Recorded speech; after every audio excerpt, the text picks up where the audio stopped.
If my dad didn't divorce you, this would have happened to us.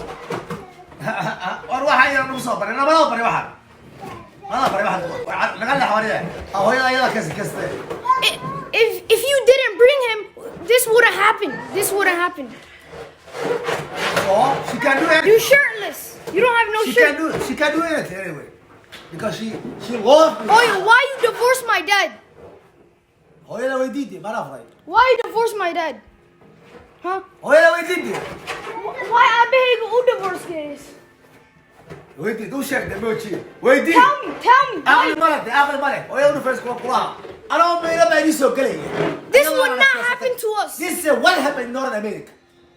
And that's what she happy with it. You have no shirt. She happy with it. Put on a She shirt. happy with it. She happy with me. Why are you happy with him? Ask her. Tell me, why are you happy with him? She's not happy. Hooyo ninkan waa garmad uu haysanin ciyaal joogan ciyaal waa aragtaa right TV game la ciyaariya ciyaal joogan So what?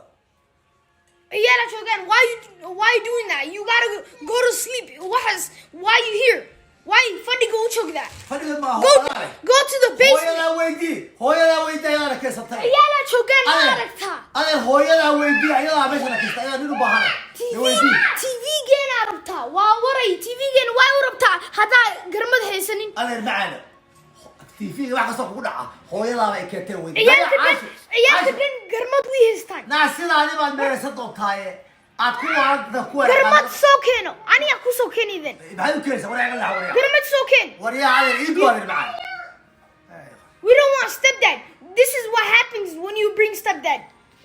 عيالك وبريا واحد باد عيالك every day garmadooda way istabixiyaan intaan cali iyo faarax iyo warsame iyo yuusuf iyo wilbalo intaan Minneapolis dhexdeeda iyo North America iyo qurbaha iyo wadan gaalo ku dayaco miyaan mid toban haysta hoosta ka gali karaa wala kuwaas way ga indhaadagi intaan kuwa dhiigaygii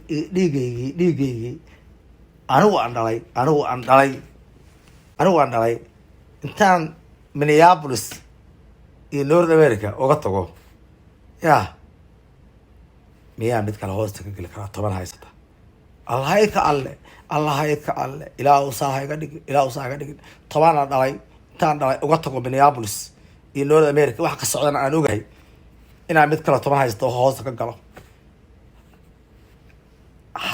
ku darso oo xitaa Africa kama guursadeen inta ciyaalka halkan waa xagee waa Minneapolis Minnesota USA labada qof ugu doqosan ma taqaanaa saxaabay labada qof ugu doqosan magaalada Minneapolis ma taqaanaa laba qof ugu doqosan yaa labada qof meesha ay sheegi maayo daayni way qalay warin sheegi maayo oo meesha labada qof ugu doqosan halka Minneapolis labada qof ugu doqosan waxa weeye labada qof ee markay kala tagaan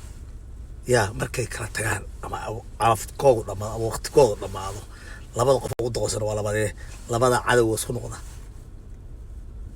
cadow ku noqday ayagii maaha aruurtii ku noqday okay labada qof waa labada ugu doqosan waxay sameeyaan ninkiina habar toban haysto u gala naagtiina ana cabo anoo kala hoosta ka gasha sa aruurtii baaba